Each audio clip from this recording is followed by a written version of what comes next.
understand authenticity at work.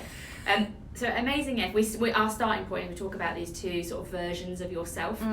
There is your character and there is your persona. Lovely. And your character is the sort of the true you, the unmanaged version of yourself.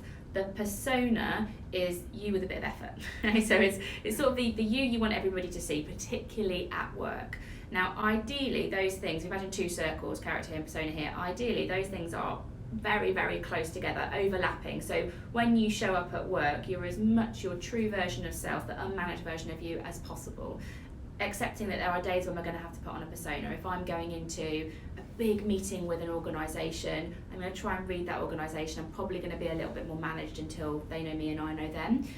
The challenge in terms of authenticity is when those two things are far apart. So the real version of you is very different to the persona that you're showing up with at work, and that is happening for a long period of time. Personas, they take effort. Exactly. They take effort to be something that you're not all the time. You can do it for a day or a week in times of change, turbulence, all that kind of stuff. But month after month, year after year, this makes you unhappy. You become far removed from the person that you really, really are, and this is exhausting and unauthentic to maintain. So that's kind of our starting point. And to really understand that, it's useful to just reflect on what are those two versions of me and what are they looking like today? Are they overlapped? Are they far apart?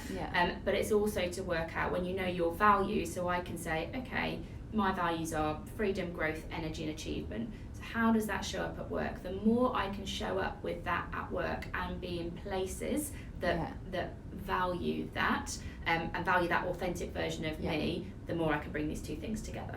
So it's understanding character and persona, what they look like today, and then it's understanding your values and the extent to which you are fulfilling those at work and are in a place where that is possible, that you can start to make sure that they're overlapped.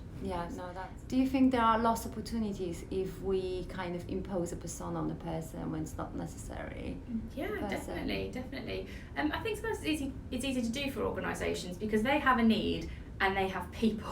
And it's quite easy to be like, well, I've got this job to be done, and you're a person who could do that job. So I have a project, needs a project manager, I know you've got some of that capability, so that seems like a good fit.